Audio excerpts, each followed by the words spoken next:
बिस्मिल्लाहिर्रहमानिर्रहीम। अस्सलाम वालेकुम। मैं हूं Khurram Shahzad Cheema.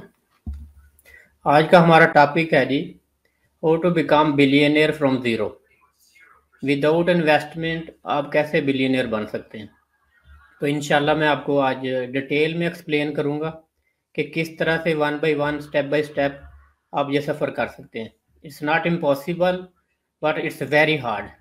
You need a dedication and consistency, then you can achieve this goal. तो शुरू करते हैं जी, किस तरह से हम ये ट्रैवल शुरू कर सकते हैं, किस तरह से हम बिलियनर बन सकते हैं। सबसे पहले तो जी, बिलियनर जो जितने भी दुनिया में बिलियनर हैं, दो तरह के बिलियनर हैं। पहली किस्म जो है बिलियनर की, वो ऐसे लोग हैं जिन्होंने कोई नई इन्वेंशन की और उस इन्वेंशन से फिर उन्होंने पैसे जनरेट किए। और दूसरी किस्म के जो बिलियनर हैं, वो ऐसे बिलियनर हैं जिन्होंने ऑलरेडी कोई चीज़ ऐसी थी मार्केट में, लेकिन उसमें बेटरमेंट लेके आए और उस बेटरमेंट की वजह से उन्होंने अर्निंग की और वो बिलियनियर बन गए। तो हमारे सामने बहुत सारी एग्जांपल्स हैं जिनको मैं कोट कर सकता हूँ आपके सामने। जैसे एप्पल फ़ोन देख लें, उसके बाद अमेज़ोन का मॉडल देख लें। आजकल अमेज़ोन का ऑनर इस वक्त दुनिया का जी ऑलमोस्ट नंबर 1 पे है। उसके बाद एलोन मस्क देख लें। तो जो भी लोग इनोवेटर होते हैं, उनके पास अपॉर्चुनिटीज़ होती हैं बिलियनियर बनने की, और वो फास्ट ग्रो करते हैं। तो बिलियनियर बनने के लिए सबसे पहले तो आपके अंदर इनोवेशन होना बहुत ज़रूरी है कि आप अपने इर्द गिर्द देखें, जो भी प्रॉब्लम्स हैं इंडस्ट्री में या इश्यूज हैं, लोगों के प्रॉब्लम्स हैं, उनको सॉल्व करने के लिए आप कोई नया आइडिया जनरेट करें, या ऑलरेडी जो प्रॉब्लम्स अवेलेबल हैं तो उन प्रॉब्लम्स में जो इशू हैं, उन इश्यूज को कैसे सॉल्व कर सकते हैं, कैसे बेटर प्रोडक्ट मार्केट में लेके आ सकते हैं। दूसरा तरीका ये है इनोवेट बिलियनियर बनने का। तो इसको स्टेप बाय स्टेप मैं पूरा तकरीबन 1-1.5 घंटे का हमारा ये सेशन है। 1-1.5 घंटे में इंशाल्लाह मैं आपको स्टेप बाय स्टेप सारा एक्सप्लेन करूंगा, किस तरह से आपने स्टार्ट करना है विदाउट इन्वेस्टमेंट फ्रॉम जीरो, और किस तरह से आपने अचीव करना है ये सारा मिशन। दूसरी चीज, जो बिलियनियर्स जितने भी हैं जी, उनके अंदर क्या होता है कि किसी भी बिलियनियर को आप पूछ लें, किसी का इंटरव्यू देख लें, तो जितने भी दुनिया में बिलियनियर हैं, वो सब बिलियनियर अपने आप को स्टूडेंट कहते हैं कि हम स्टूडेंट हैं। कोई भी बिलियनियर अपने आप को टीचर नहीं मानता, क्योंकि वो हर वक्त सीखते रहते हैं, नई चीज़ें सीखते रहते हैं। इनोवेशन लेके आने के लिए आपको नई चीज़ें सीखनी पड़ती हैं, टेक्नोलॉजी का यूज़ सीखते हैं, और अपने आप को हर वक्त अप टू डेट रखते हैं, अपनी स्किल्स को अपडेट करते हैं। इस वजह से उनकी जो है वेल्थ इंक्रीज होती रहती है।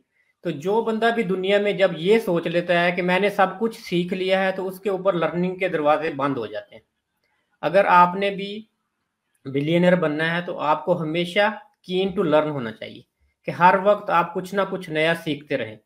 तो लर्निंग कभी भी ख़त्म नहीं होती। हम मुसलमान हैं, तो महद से लेके लहद तक जो है इल्म जारी रहता है।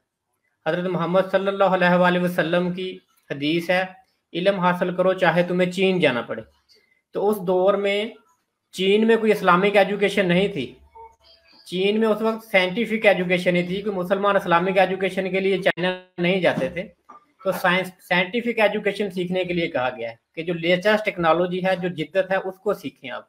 उसके लिए चाहे चीन का सफ़र उस वक्त बहुत मुश्किल होता था, कि आपको चाहे कहीं भी जाना पड़े, आप इल्म लाजमी हासिल करें।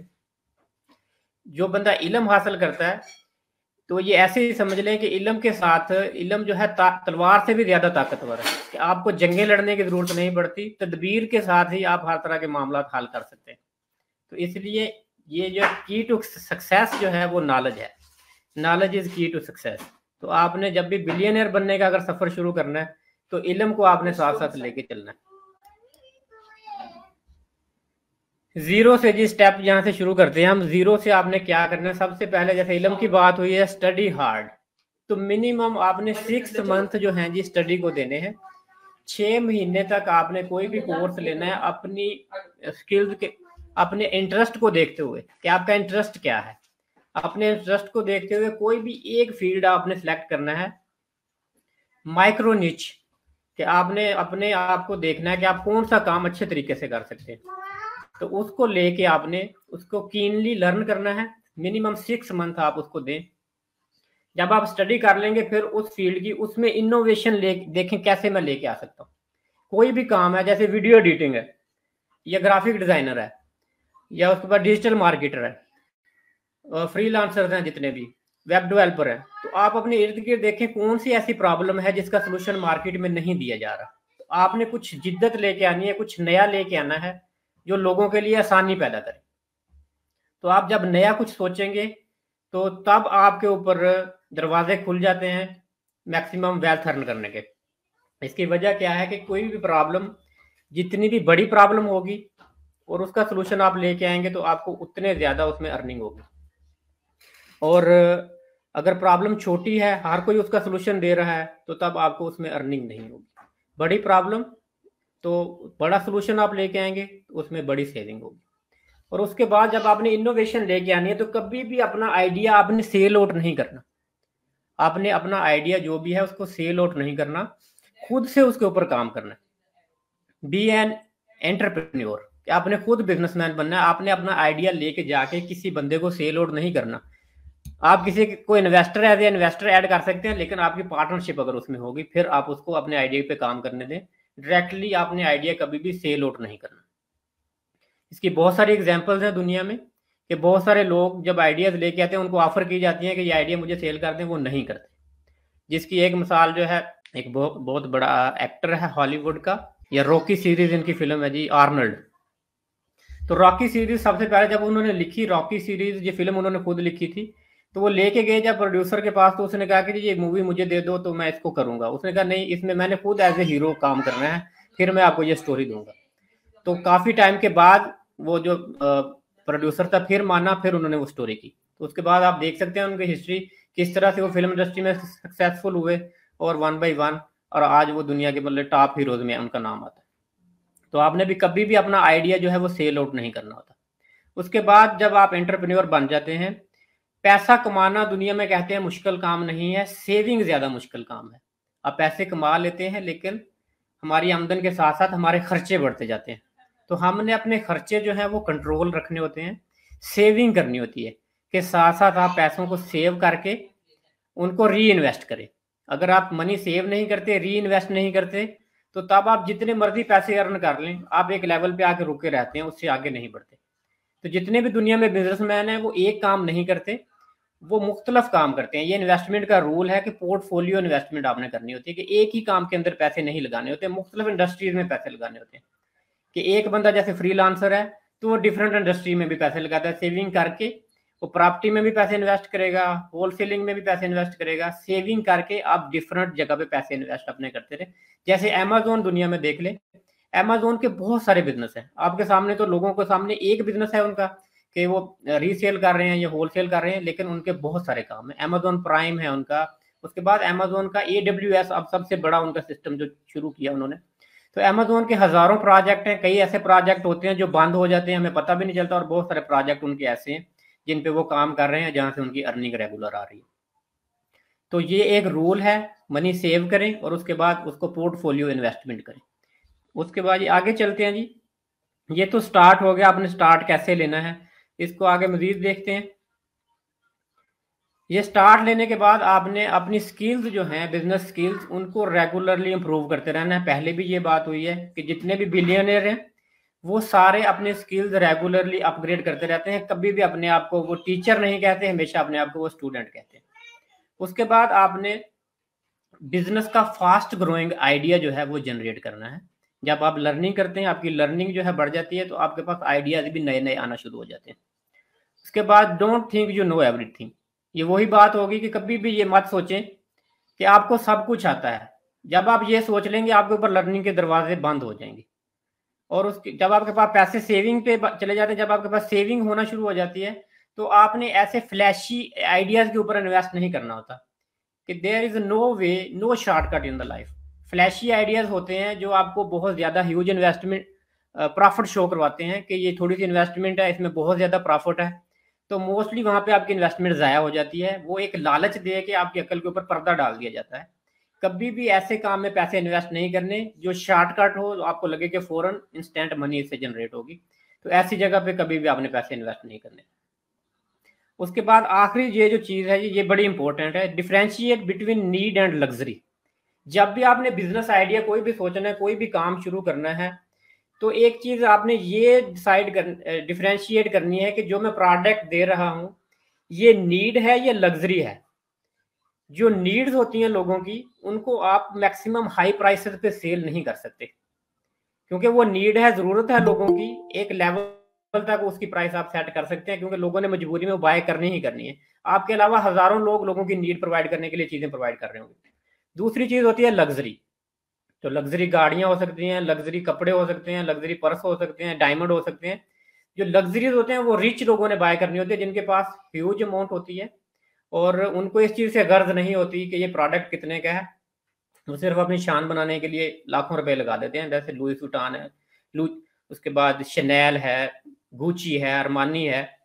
ये बड़े बड़े ब्रांड हैं जो इन पे जो पैसे लगाते हैं वो बिलियंस ऑफ रुपीज लगा देते हैं सिर्फ अपनी शान शौकत के लिए। इस तरह बड़ी गाड़ियां हैं जैसे फरारी है, तो इस तरह गाड़ियों पे भी वही लोग पैसे लगाते हैं जिनके पास बिलियन ऑफ बिलियन।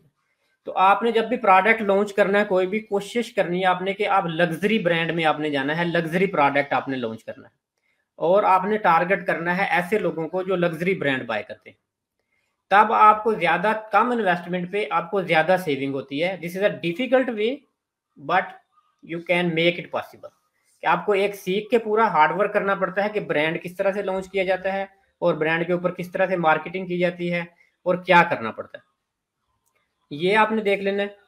नेक्स्ट देख लेते हैं जी हम इंडस्ट्री, इसमें किस तरह से हमने इंडस्ट्री में इन होना होता है। स्टार्ट में जब भी कोई भी बिजनेस आप स्टार्ट करते हैं, हम बात कर रहे हैं कि डिजिटल एजेंसी आपने कैसे बनानी है। तो डिजिटल एजेंसी जो है उसकी शुरू से स्टेप बाय स्टेप मैं आपको गाइड करता हूँ कि डिजिटल एजेंसी में किस तरह से आपने आगे ग्रो करना है।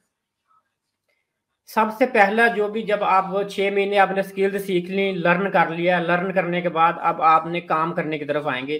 तो काम करने के लिए डिजिटल इंडस्ट्री में आपने एक नीच सेलेक्ट करनी है, अपने टारगेट को आइडेंटिफाई करना है। डिजिटल मार्केटिंग में अगर बात करें डिजिटल इंडस्ट्री में, तो डिजिटल इंडस्ट्री में बहुत सारे फील्ड है, जिसमें स्टार्ट से मार्केट रिसर्च आ जाता है, मार्केट रिसर्च के बाद वेबसाइट डिजाइनिंग आ जाती है, वेबसाइट डेवलपमेंट आ जाती है, कीवर्ड रिसर्च आ जाती है, एसईओ आ जाती है। एसईओ में मजीद आगे चले जाएं, ऑन पेज एसईओ आ जाती है, ऑफ पेज एसईओ आ जाती है, टेक्निकल एसईओ आ जाती है, कंटेंट राइटिंग आ जाती है। कंटेंट राइटिंग में भी आगे मजीद चले जाएं, कंटेंट राइटिंग में ब्लॉगिंग आ जाती है, बस कॉपी राइटिंग आ जाती है। तो कंटेंट राइटिंग में भी मजीद आगे जा सकते हैं। इसी तरह फिर डिजिटल मार्केटिंग में चले जाएं, उसमें फेसबुक एड्स आ जाती हैं, गूगल एड्स आ जाती हैं, इंस्टाग्राम मैनेजमेंट आ जाता है, ट्विटर मैनेजमेंट आ जाता है, लिंक्डइन मैनेजमेंट आ जाता है। तो मजीद आपने कीनली मतलब कि माइक्रो नीच में जाना है कि जितना छोटे काम से आप शुरू होंगे उतना आपको ग्रोथ के चांसेस ज्यादा होंगे कि आपने अपने आप को टॉप स्किल्स में लेके आना। अगर आप बहुत सारे काम इकट्ठे शुरू कर लेंगे तो उसमें आप माइक्रो नीच में नहीं जा सकते, स्पेशलाइज नहीं हो सकते, आपका कंपटीशन बहुत ज्यादा लोगों के साथ होगा। अब मैं मिसाल देता हूँ आपको, जैसे आप एसईओ का काम कहते हैं कि जी एसईओ करनी है मैंने, तो एसईओ में उसको माइक्रो नीच में ऐसे चले जाइए कि आप जो है बैक लिंकिंग पे चले जाइए। आप जो है ऑफ पेज एसईओ में बैक लिंकिंग पे चले जाइए कि आप सिर्फ बैक लिंकिंग जनरेट करना शुरू कर दें कि I can generate only back linking. सिर्फ आप स्टार्ट में बैक लिंकिंग का काम करें और उसके बाद फिर आप जब टॉप में बैक लिंकिंग देखें, बहुत ज्यादा लोग बैक लिंकिंग का काम नहीं कर रहे होंगे, तो आप उनमें चांसेस आपके मैक्सिमम है कि आप 6 महीने या साल में वहां पे टॉप पे आ जाएंगे उन लोगों में। उसके बाद आपने माइक्रो निच, फिर आपने देखना है कि मेरा टारगेट कौन सा होगा, यही मैंने जो सर्विस ऑफर कर रहा हूँ ये कौन लोग मुझसे बाय करेंगे। कस्टमर पर्सोना जनरेट करेंगे अपने टारगेट मार्केट के लिए कि ये बंदे हैं, इनकी क्या जरूरत है और मैं कैसे इनको सर्विस दे सकता हूँ। फिर आपने उनको टारगेट करना। जब उनको टारगेट करना है तो फिर आपने दूसरे नंबर पे उन लोगों के साथ एक स्ट्रॉन्ग रिलेशनशिप बिल्डअप करना है कि आपने उनको रेगुलरली टच करना है, उनकी जो भी प्रॉब्लम है उसको समझना है और उस प्रॉब्लम को समझ के उनको सोल्यूशन देना है। तो जब आप उनके साथ स्ट्रॉन्ग रिलेशनशिप बिल्डअप करेंगे, माइक्रो आप नीच में चलेंगे, तो तब आपका कंपटीशन ऑटोमेटिकली रिड्यूस हो जाएगा कि आपने जब एक माइक्रो नीच सेलेक्ट कर लिया है तो लोग कम होते चलेंगे कि एक स्पेसिफिक सर्विस जो है माइक्रो लेवल पे बहुत कम लोग ऑफर कर रहे होते हैं। मिसाल के तौर पे डिजिटल इंडस्ट्री में अगर माइक्रो में जाते हैं तो आप पूरी इंडस्ट्री को सर्विस देने के बजाय आप कहते हैं जी मैंने सर्विस सिर्फ देनी है डॉक्टरों को, कि मैंने एसईओ की सर्विस देनी है और सिर्फ डॉक्टरों को देनी है। तो बहुत ही कम लोग ऐसे होंगे जो एसईओ की सर्विस सिर्फ ओनली डॉक्टरों को दे रहे होंगे। तो जब माइक्रो नीच में सिर्फ डॉक्टरों के लिए आपने सर्विस ऑफर कर दी तो आपका कंपटीशन बहुत ज़्यादा रिड्यूस हो जाएगा। पूरे पाकिस्तान में देख लें, अगर आप गौर करें कि कितनी ऐसी इंडस्ट्री हैं जो बैकलिंकिंग की सर्विस एसईओ की सिर्फ डॉक्टरों को दे रही हैं, तो ओनली फ्यू पीपल। तो इसमें फिर आप एक लेवल पे टॉप पे आ जाएंगे। जब आप इसकी एसईओ करेंगे रेगुलरली, तो आपका ही नाम आएगा, क्योंकि एक ये बंदा है पाकिस्तान पूरे में जो डॉक्टरों को सिर्फ एसईओ की सर्विसेज देता है। तो डॉक्टर के फील्ड में आप टॉप पे आ जाएंगे, आपको पता चल जाएगा कि डॉक्टर्स के पेज को कैसे हमने प्रमोट करना है और कैसे टॉप पे लेके आना। उसके बाद जब ये आप सारा काम करेंगे, तो आपने सारे चैनल्स यूज करने हैं स्टार्ट में अपनी मार्केटिंग के लिए, जिसमें आपके सारा सोशल मीडिया पेजेस हैं, लिंक्डइन है, यूट्यूब की वीडियोस हैं, ऑल पाथ आपने यूज करने हैं अपनी पर्सनल प्रमोशन के लिए। तो जब आप पर्सनल प्रमोशन करेंगे, तो आपकी विजिबिलिटी मैक्सिमम हो जाएगी, ऑल ओवर द पाकिस्तान आपको देखा जाएगा और आपको सारे लोग जानने लगेंगे। और ये एक टाइम होगा जब आप इसको इंजॉय भी कर सकते हैं और यहाँ पे बहुत सारे लोगों के लिए प्रॉब्लम भी खड़ी हो जाती है। तो आपने ये डिसाइड करना होता है कि आपका अल्टीमेटली मिशन क्या है, आप विजिबिलिटी किस लिए चाहते हैं, आपका टारगेट क्या है। यहाँ पे आके बहुत सारे लोग और कामों में खो जाते हैं। कई लोग अपने टारगेट से हट के सिर्फ यूट्यूब पे या फेसबुक पे ही होकर रह जाते हैं। कि आपने ये देखना है कि मैंने इसको कितना टाइम देना है, इस काम को, ये मैं किस लिए कर रहा हूँ, मेरा अल्टीमेटली मिशन क्या है, मेरा गोल क्या है। तो जो भी आपने गोल बनाया हुआ ना, जैसे हम बिलियनियर बनने की बात कर रहे हैं, तो आपका गोल है बिलियनियर बनना। तो आपने उसको है बड़े मिशन को अचीव करने के लिए छोटे स्टेप में जो डिवाइड किया जाता है, कि ये छोटे छोटे स्टेप करके फिर हम बड़े मिशन पे पहुंचते हैं। कि ये स्टार्ट में आपका मिशन है, आपने अपनी स्किल जो है वो अपग्रेड करनी है। किस तरह से माइक्रो निच सिलेक्ट करनी है, अपने टारगेट को देखना है, टारगेट को अपने फोकस कर लेना है कीनली, उनको बेस्ट रिलेशनशिप सर्विसेज देनी है। उसके बाद कंपटीशन मिनिमम कर देना है कि कंपटीशन कम से कम हो और आपकी विजिबिलिटी जो है वो मैक्सिमम होनी चाहिए। आपने सारे सोशल मीडिया चैनल यूज करें, मुख्तलिफ ग्रुप्स ज्वाइन करें, इसकी पूरी टेक्निक्स हैं सोशल मीडिया की। उसके बाद इन्फ्लुएंसर मार्केटिंग यूज कर सकते हैं। तो इसके लिए जो अभी तक मैंने आपको जो भी तरीका बताया, इस तरीके में अभी तक 1 रुपए की भी मैंने इन्वेस्टमेंट आपको नहीं बताई। आप गूगल मैप्स पे अपने आप को फ्री ऐड कर सकते हैं, फेसबुक पेज फ्री बना सकते हैं, लिंक्डइन पेज फ्री बना सकते हैं, उसके बाद ट्विटर पे फ्री अकाउंट बना सकते हैं, इंस्टाग्राम पे फ्री अकाउंट बना सकते हैं। तो ये सारी जगह पे विजिबिलिटी के लिए आप फ्री वीडियोस बनाएं, ग्रुप में जाके प्रमोट करें, ग्रुप्स में ऐड करें। तो यहाँ तक 1 रुपया भी आपका खर्च नहीं हुआ और इस लेवल तक आप आगे अर्निंग करना शुरू कर देंगे। जब यहाँ पे आएंगे, ये मैंने आपको बताया 6 मंथ का ट्रैवल आपका, कि 0 to 6 मंथ तक आप अर्निंग करना शुरू हो जाएंगे। आपने जब इंडस्ट्री में इस तरह माइक्रो निच में जाएंगे, स्पेशली समझे जैसे डॉक्टरों को टारगेट करेंगे, तो यहाँ पे आपकी इनकम आना शुरू होगी। 20,000 रुपए से शुरू कर लें। एक डॉक्टर का आपने कंट्रैक्ट ले लिया, तो एक डॉक्टर से आप 20,000 रुपये मंथली चार्ज कर सकते हैं। और जिस तरह आप कंट्रैक्ट बढ़ते जाएंगे, आपके 1 से 2, 2 से 4, 4 से 8 बढ़ते जाएंगे, तो आपकी इनकम बढ़ती जाएगी। तो इससे फर्स्ट फेज से हमने नेक्स्ट फेज पे कैसे जाना है। जब आपकी इनकम जनरेट होना शुरू हो गई, पहले फेज में हमारा कैश फ्लो सबसे बड़ा प्रॉब्लम होता है कि हमने पैसे कहाँ से लेके आए हैं। अगर पैसे नहीं होंगे तो आगे काम कैसे चलेगा। कैश फ्लो जो है ये किसी भी बिजनेस की ब्लड लाइन होती है। अगर कैश फ्लो आपका रुक जाए तो समझ लें आपका बिजनेस खतरे में पड़ जाता है कि उससे आगे कैसे बढ़ेगा। तो बिजनेस को आगे बढ़ाने के लिए कैश फ्लो बहुत जरूरी है। तो कैश फ्लो आपने जब स्टेबल कर लिया, तो उसके बाद अगले स्टेप में आपने फेज 2 में क्या करना। फेज 2 में आपने पहले इंडिविजुअली काम कर रहे थे, सेकंड फेज में आपने अपनी एक बिजनेस का ऑर्गेनाइजेशनल स्ट्रक्चर बनाना है कि अपने बिजनेस को नेक्स्ट लेवल में आपने कैसे लेके जाना है। तो ऑर्गेनाइजेशनल स्ट्रक्चर किस तरह बनेगा, सबसे पहले आपने एक टीम जो है उसको बिल्ट अप करना है। टीम आपने बिल्ट अप करनी है, तो ये डिपेंड करता है आपके ऊपर कि आपकी इनकम इस वक्त कितनी है, आपके पास काम कितना है। आपके पास अगर मंथली 4 लाख रुपया या 5 लाख रुपया जनरेट हो रहा है, 1 लाख रुपया हो रहा है, 2 लाख रुपया हो रहा है, आपको बिजनेस में कितने बंदे चाहिए। 1 बंदा चाहिए, 2 चाहिए, 4 चाहिए। उस लिहाज से आपने हायरिंग करनी है। और हायरिंग में बहुत सारी चीजें हमने देखनी होती हैं कि मैंने किसको हायर करना है। हायर आपने ऐसे लोगों को करना होता है कि जिन लोगों के अंदर आपसे डिफरेंट स्किल्स हों। अगर आपकी एक स्किल है, तो वही सेम स्किल वाला बंदा आपने हायर नहीं कर लेना होता, या अपने से कम स्किल वाला बंदा नहीं आपने हायर करना होता। आपने बंदा हायर करना होता है अपने से ज्यादा स्किल वाला। क्योंकि अगर अपने से कम स्किल वाला बंदा अगर आप हायर कर रहे हैं, तो आपको उसकी क्या जरूरत है, आप खुद भी वो काम कर सकते हैं। अक्सर लोग हम ये गलती करते हैं, हम ऐसे बंदे को हायर कर लेते हैं कम पे की वजह से, जिसकी स्किल्स आपसे भी कम होती हैं। तो उसको आप ट्रेन कर सकते हैं, यहाँ पर लेटर ऑन आप जैसे विदाउट पे उसको रख सकते हैं। स्टार्ट में मैं तुम्हें ट्रेन करूंगा, ये एक अलग मैटर है। लेकिन अगर आपके पास इनकम है इतनी, तो डेफिनेटली अपने से ज्यादा स्किल्ड वाला बंदा आप हायर करेंगे, अपने से कम स्किल्ड वाला बंदा नहीं हायर करेंगे। दूसरी चीज ये कि उसकी स्किल्स कोशिश करें कि सेम भी ना हो, डिफरेंट हो। जो काम आप नहीं कर सकते वो काम दूसरे बंदे से लें। कि टीम बिल्डअप का मकसद ही ये होता है कि दो डिफरेंट एनर्जीज वाले बंदे मिलके कंबाइन काम करें और जो टारगेट है इजीली अचीव कर सकें। तो अच्छी टीम जो है ये भी सक्सेस की है। अगर आपकी टीम अच्छी होगी तो आप उतना जल्दी सक्सेसफुल होंगे। अगर आपकी टीम में अच्छे लोग नहीं है तो सक्सेस उतनी आपको देर लगेगी। टीम आपने हायर कर ली तो उसके बाद आपको एक प्रोजेक्ट मैनेजर भी चाहिए जो आपकी टीम को मैनेज करे। तो ये भी डिपेंड करता है आपकी इंडस्ट्री के साइज पे कि आपकी इनकम कितनी है इस वक्त और आप कितनी पे वाला बंदा आप हायर कर सकते हैं। तो ये बहुत जरूरी है कि जब तक अगर आप खुद एक मैनेजर नहीं रखेंगे टीम को पूरी को मैनेज करने के लिए, आप खुद से टीम को मैनेज करते रहेंगे तो आपको दूसरे कामों के लिए बिल्कुल टाइम नहीं मिलेगा। कि आप टीम मैनेजमेंट में ही लगे रहेंगे तो जो असल चीज है उसको छोड़ देंगे आप। असल चीज क्या है? असल चीज है हमारे क्लाइंट। आपका बिजनेस जितना मर्जी अच्छा हो, लाखों रुपए की इन्वेस्टमेंट की हो, हजारों अच्छे टीम मेंबर हो, बहुत स्पेशल स्किल्स हो, अगर क्लाइंट नहीं है तो वो सारा बिजनेस जीरो है, फौरन खत्म हो जाएगा। आपका बिजनेस तब ही ग्रो करता है जब आपके पास क्लाइंट होते हैं। We are relying on the clients. कोई भी शॉप ले लें, कोई भी इंडस्ट्री ले लें, तो सारी इंडस्ट्री सारे बिजनेस क्लाइंट्स के ऊपर रिलाई करते हैं।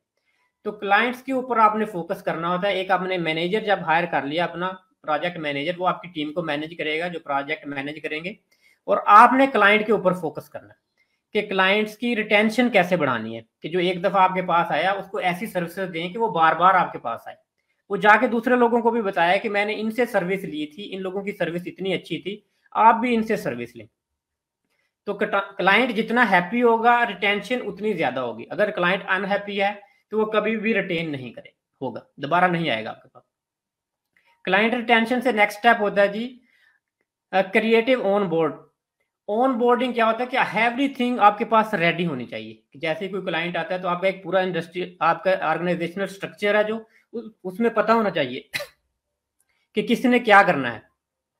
कि इस एम्प्लाई की ये ड्यूटी है, इसकी ये ड्यूटी है, इसकी ये ड्यूटी है। एक ग्राफिक डिजाइनर है जैसे इंडस्ट्री में, एक वीडियो एडिटर है, एक डिजिटल मार्केटर है, एक वेब डेवलपर है। तो सबको अपनी अपनी ड्यूटीज का पता होना चाहिए। इनवाइसिंग कैसे क्रिएट करनी है, क्लाइंट को जो है कस्टमर सर्विस कैसे देनी है, फोन कैसे करना है, मार्केटिंग कैसे करनी है। तो ये पूरा आपके पास स्ट्रक्चर रेडी होना चाहिए। तो स्ट्रक्चर के बगैर काम मुश्किल हो जाता है। और उससे नेक्स्ट लेवल पे communication skill. Communication skill specially communication skill जितनी आपकी अच्छी होंगी उतना जो है आपके साथ क्लाइंट का रिलेशनशिप अच्छा बिल्टअप होगा। जितना क्लाइंट के साथ रिलेशनशिप अच्छा बिल्टअप होगा उतना क्लाइंट रिटेंशन आपकी बढ़ जाएगी। तो कम्युनिकेशन में जैसे मैंने बात की है टीम बिल्टअप, उसके बाद मैनेजर हायर, और आपने स्पेशली खुद क्लाइंट के साथ कनेक्टेड रहना है। अगर आप बिजनेस ऑनर हैं आप खुद क्लाइंट के साथ कम्युनिकेट करें, किसी दूसरे के ऊपर रिलाई मत करें। या तो कोई ऐसा बंदा हायर करें जिसके ऊपर 100% आपको सेटिस्फैक्शन हो कि ये बंदा 100% क्लाइंट को सेटिस्फाई करेगा। अदरवाइज आप खुद क्लाइंट के साथ कनेक्टेड रहें और क्लाइंट के साथ प्रॉपरली कम्युनिकेट करें, जो भी उनके इश्यूज हैं वो सॉर्ट आउट करें और फिर आगे बढ़े। उसके बाद नेक्स्ट स्टेप है जी सेटिंग केपीआईज, की परफॉर्मेंस इंडिकेटर्स। तो केपीआईज कैसे सेट करते हैं? केपीआई सेट करने की जी पूरी एक टेक्निक है कि आपने जो गोल्स हैं अपनी ऑर्गेनाइजेशन के इनको कैसे सेट करना है, और जो गोल्स हैं उनको आपने परफॉर्मेंस के इंडिकेटर जो है उनको मैयर कैसे करना है। कि जो भी आपने एक एम्प्लाई को गोल दिए, आपका ये काम है, ये ड्यूटीज हैं, फिर आपने उनको मैयर कैसे करना है कि हमें क्या रिजल्ट्स मिले हैं जो हमने गोल सेट किए थे, आया हम अचीव कर पाए हैं या नहीं कर पाए। तो ये आपने एक पूरा जो है केपीआई सेट करनी होती है। तो स्मार्ट गोल्स आपने सेट करने होते हैं जिनको आप मैयर भी कर सकें। तो स्मार्ट गोल सेट करके आप उनसे अच्छे रिजल्ट हासिल कर सकते हैं। उसके बाद आपने ये सारी चीजें करते हुए प्रोजेक्ट मैनेजमेंट के टूल से हेल्प लेनी है। कि प्रोजेक्ट मैनेजमेंट टूल्स जो है मुख्तलिफ तरह के टूल्स हैं, मुख्तलिफ तरह की एप्लीकेशन हैं जो आपके पास होनी चाहिए, जिनकी आप सब्सक्रिप्शन ले लें। तो बहुत सारी प्रोजेक्ट मैनेजमेंट टूल आप सर्च करेंगे आपको मिल जाएंगे, जिनमें टॉप पे है क्लिकअप है, monday.com है, और भी इस तरह के बहुत सारे हैं। तो वहां से आप हेल्प ले सकते हैं। वहां पे प्रॉपरली आप जो भी जॉब है अपने एम्प्लॉय को असाइन करें और उनको पता हो हमने क्या करना है, ताकि ये इजी टू मैनेज हो जाता है प्रोजेक्ट मैनेजमेंट के साथ, और आपके ग्रोथ के जो चांसेस हैं वो बढ़ जाते हैं। प्रोजेक्ट मैनेजमेंट टूल के साथ मैं वो चीज ऐड कर दूं, आप एक सीआरएम सिस्टम भी ऐड कर लें, कस्टमर रिलेशनशिप मैनेजमेंट सिस्टम, उसको भी साथ ऐड करें। वहां से आपके ये कि कस्टमर के साथ आप ऑन द डेस्कटॉप, आप मतलब कि टॉप पे सारा कुछ आपके पास होता है, सारे रिजल्ट्स आपके पास आ रहे होते हैं, क्लाइंट्स का सारे कॉन्टैक्ट नंबर, क्लाइंट कहाँ पे है, क्लाइंट का वर्क कहाँ पे है, और ये क्लाइंट कितनी दफ़ा हमारे पास आया, रिटेंशन पूरा, मतलब आपके पास चार्ट्स आ रहे होते हैं वहाँ पे। तो CRM सिस्टम भी बहुत ज़रूरी है इंडस्ट्री के लिए, ऑर्गेनाइजेशन के लिए, खासकर डिजिटल ऑर्गेनाइजेशन के लिए। तो वो भी आप यूज़ करें। उसके बाद एंड पे जो लास्ट है जी, पहले लेवल पे जब मैंने स्टार्ट में बात की थी, जब आप इंडिविजुअली काम कर रहे होते हैं तो तब अगर आपके पास काम आए या ना आए, किसी महीने अगर नहीं भी आया तो आप सर्वाइव कर पाते हैं। लेकिन जब आप ऑर्गेनाइजेशन बना लेते हैं तो तब अगर आपके पास काम नहीं आएगा, लीड जनरेशन नहीं होगी, प्रोजेक्ट नहीं आएंगे, तो आप एम्प्लॉइज को पे कैसे देंगे? तो यहाँ पे आके आपका काम रुकने के चांसेस होते हैं। मुख्तलिफ इंडस्ट्रीज यहाँ पे इस लेवल पे आके बंद होने के चांसेस होते हैं कि उनकी ब्लड लाइन जो है, कैश फ्लो रुक जाता है कि अगर क्लाइंट नहीं आएंगे तो ब्लड फ्लो रुक गया उनका, तो इंडस्ट्री बंद होने का खतरा। तो आपने जो लीड जनरेशन का एक प्रॉपर मैकेनिज्म बनाया होना चाहिए कि हमारी टीम के अंदर ऐसे बंदे भी होने चाहिए जो रेगुलर डेफिनेटली लीड्स लेके आएंगे, मार्केटिंग के बंदे, या आप आउटसोर्सिंग भी कर सकते हैं किसी ऐसे लीड्स जनरेटिंग ऑर्गेनाइजेशन के साथ कि जो आपको रेगुलर लीड जनरेट करके दे, और आप उसको कमीशन बेस भी कर सकते हैं या पे बेस भी कर सकते हैं।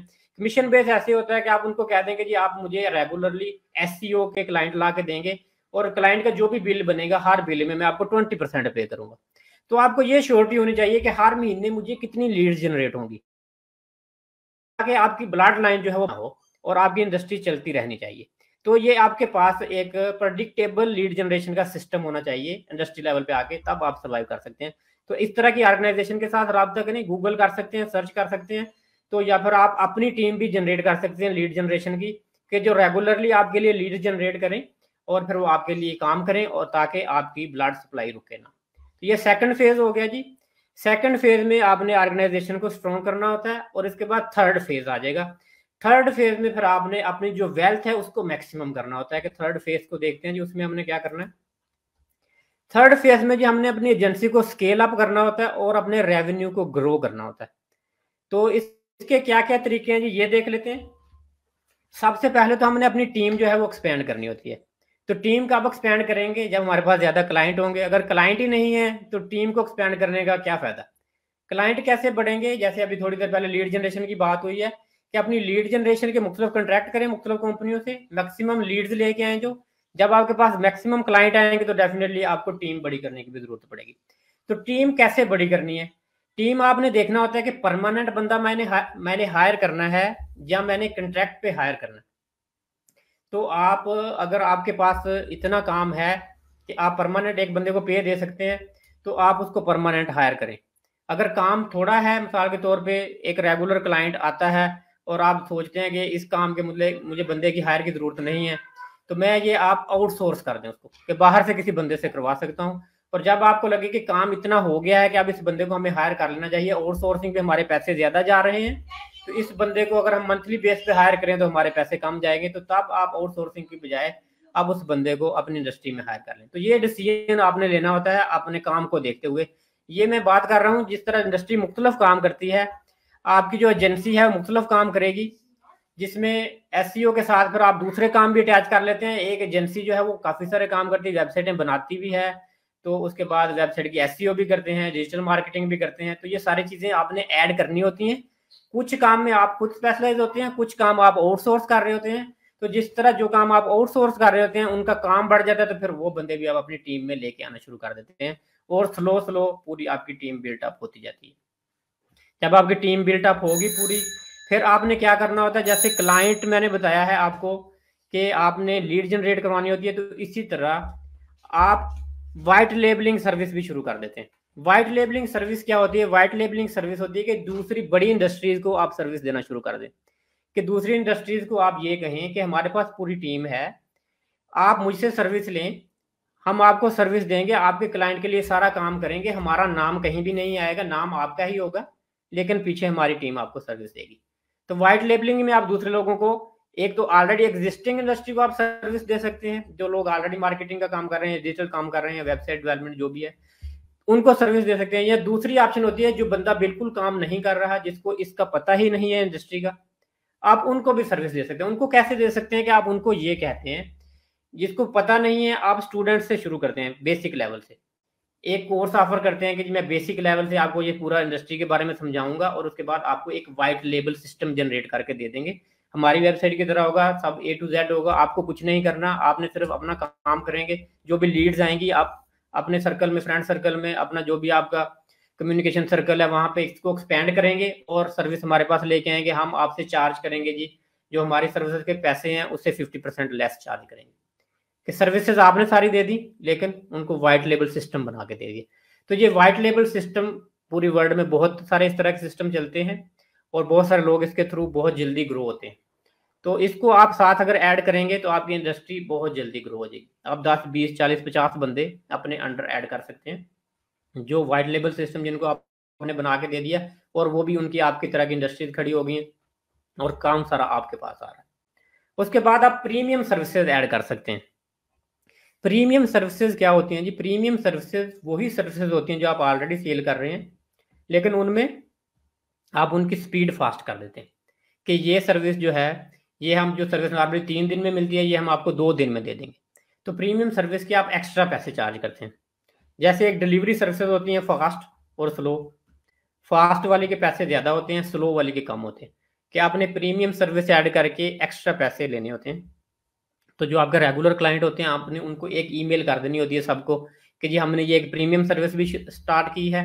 तो बहुत सारे लोग वो सर्विस बाय करना शुरू कर देते हैं, कि जो लोग विलिंग है, जिनको जल्दी काम चाहिए या उनको ज़्यादा बेटर क्वालिटी चाहिए, तो प्रीमियम में क्वालिटी भी बेटर कर सकते हैं आप और उसको फास्ट भी कर सकते हैं, तो उसमें भी आपके पैसे जो है मैक्सिमम जनरेट होना शुरू कर देते हैं।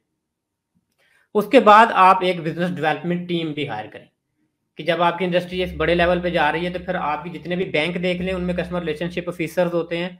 तो बिजनेस मैनेजमेंट टीम, जो रिलेशनशिप मैनेजमेंट टीम की बहुत ज़रूरत होती है, कि जो रेगुलरली आपके क्लाइंट को टच करें और आपके क्लाइंट की रिटेंशन इससे बढ़ जाती है, और ये भी बिजनेस का फास्ट ग्रोथ के लिए बहुत ज़रूरी है। सबसे एंड पे जी, रिव्यू एंड एनालिसिस, कि आप जो भी काम कर रहे हैं उनको रेगुलरली रिव्यू करते रहें, उनका एनालिसिस करते रहें, जहां पे खराबी आ रही है उसको सॉर्ट आउट करें। जो बिजनेस है एक्चुअली ये क्या है? Business, business is the work to do for the people to finish the problems, कि दूसरे लोगों के लिए हम काम कर रहे हैं उनकी प्रॉब्लम फिनिश करने के लिए। किसी की जो भी प्रॉब्लम है वो किसी भी बिजनेस पे जाता है। प्रॉब्लम किसी भी तरह की हो सकती है। आपके दांत में दर्द हो सकता है तो आप डॉक्टर के पास जाएंगे प्रॉब्लम के सोल्यूशन के लिए। आपके घर के अंदर टूटी खराब है तो आप प्लम्बर के पास जाएंगे। आपके घर में चूल्हा नहीं चल रहा गैस वाला तो आप चूल्हे वाली दुकान पे जाएंगे। आपने वेबसाइट बनवानी है ई-कॉमर्स के लिए तो आप वेबसाइट बनवाने वाले के पास जाएंगे। तो दुनिया में जितने भी बिजनेस हैं वो किसी ना किसी प्रॉब्लम का सोल्यूशन ऑफर कर रहे हैं। तो वो जो सोल्यूशन ऑफर कर रहे हैं बिजनेसेस, तो उनको भी बहुत सारी प्रॉब्लम्स आती हैं। उन प्रॉब्लम्स के भी उन्होंने सोल्यूशन ढूंढने होते हैं। जैसे एक शॉप आपने ली हुई है, वहां पे क्लाइंट बहुत ज्यादा बढ़ गए, अब आपको बड़ी शॉप चाहिए, अब छोटी छोड़ेंगे बड़ी ले लेंगे। या आपने शॉप ली हुई है, मालिक ने रेंट पे ली थी, मालिक ने आके कह दिया जी खाली करो जी, फिर आप दूसरी ढूंढने चल पड़े। कभी कोई चीज खराबी होगी, कभी कोई चीज खराब होगी, कभी कुछ हो गया। तो बिजनेस के अंदर भी प्रॉब्लम्स आती रहती हैं। तो जो भी काम आप कर रहे हैं, जहाँ पे कोई खराबी है, कोई गलती है, उसको एलिमिनेट करें, उसको करेक्ट करें और एनालिसिस करें अपनी चीज़ों का। अगर कस्टमर नहीं आ रहे तो क्यों नहीं आ रहे, अगर प्रॉब्लम्स आ रही हैं तो क्यों आ रही हैं, तो उनका एनालिसिस करके प्रॉब्लम्स को सॉर्ट आउट करें और आगे बढ़ें। तो इस तरह से बिजनेस को आप फास्ट ग्रो कर सकते हैं, कि रेगुलरली अपना चेक एंड बैलेंस साथ साथ करते रहें कि खराबी कहाँ पे है। ठीक है जी, ये तो जी शार्ट सा मैंने आपको दे दिया जी इंट्रोडक्शन, कि बिजनेस किस तरह से हमने ग्रो करना होता है। लीड जनरेशन की जी बहुत सारी कंपनियां काम करती हैं लीड जनरेशन का। आप इंटरनेट पे गूगल करेंगे, खासकर इंडियन कंपनीज आप सर्च करेंगे तो आपको चीप प्राइसेस में बहुत सारे इंडियंस मिल जाएंगे, जिनके पास पूरे लीड जनरेशन के सिस्टम होते हैं, जिनका काम ही ये है। नॉर्मली ये कॉल सेंटर होते हैं, हमारे पाकिस्तान में बहुत सारे कॉल सेंटर हैं जो लीड जनरेशन का काम करते हैं। तो इनके पास मुख्तलिफ तरह के कैटलॉग्स होते हैं जहां से ये रेगुलर लोगों को अप्रोच करते हैं और सक्सेसफुल लीड्स आपको जनरेट करके देते हैं। बहुत सारी कंपनीज मिल जाती हैं लीड जनरेशन की, आप उनके साथ कंट्रैक्ट कर लेंगे, आप उनको पूरी अपनी डिटेल दे देंगे और वो आपके साथ काम करना शुरू कर देंगे। लेकिन उनमें ये होता है कि वो जो कंपनीज देखते हैं कि आपके भी लेवल क्या है कंपनी का, आप उनको कितना पे करेंगे, आपके पैसे मतलब कितने हैं, कस्टमर सेटिस्फेक्शन कितनी है, ये चीज़ें वो देखते हैं। कि उनको भी ये होना चाहिए कि हम जिसके साथ काम कर रहे हैं तो हमें भी रेगुलर कमीशन मिले, अगला बंदा भी क्वालिटी वर्क प्रोवाइड करे। ये मैंने इंडस्ट्री लेवल पे आपको कहा है कि जब आप अपनी एजेंसी बना लेते हैं, क्योंकि ये एजेंसीज के लिए काम करते हैं लीड जनरेशन का, इंडिविजुअल्स के लिए नहीं करती ये कंपनियां काम। खासकर जब आप इस लेवल पे पहुंच जाते हैं इंडस्ट्री लेवल पे, तो तब आप इन कंपनियों के साथ इजीली कॉन्ट्रैक्ट आपका हो जाता है। अब मेरी इंडस्ट्री है, मेरी एजेंसी है मानोज लिमिटेड, तो मुझे एवरीडे पता नहीं कितने लोगों की ईमेल्स आती हैं एवरीडे कि आप हमारे साथ जो है काम करें, हम आपको लीड जनरेट करके देंगे। तो ये कोई बड़ा, मतलब मैं तो अप्रोच भी नहीं करता, तो सारा दिन मुझे खुद ही ईमेल करते रहते हैं। मोस्टली इंडियंस की होती हैं, क्योंकि इंडियंस जो हैं वो हमसे काफ़ी आगे हैं टेक्नोलॉजी में। तो उनके पास पूरे सॉफ्टवेयर उन्होंने बनाए हुए हैं, ऑटोमेटेड सॉफ्टवेयर हैं, और जिनमें रिकॉर्डिंग A to Z सब कुछ उन्होंने किया हुआ होता है, और वो ऑटोमेटिकली लीड जनरेट वो करते रहते हैं, मतलब एक दो बंदे बैठ के वो मैनेज कर रहे होते हैं। तो ये सॉफ्टवेयर आप खुद भी ले भी सकते हैं, लीड जनरेशन का सॉफ्टवेयर लेके आप खुद लीड जनरेशन का काम भी कर सकते हैं। ठीक है जी, ओके जी, अल्लाह हाफिज़ जी।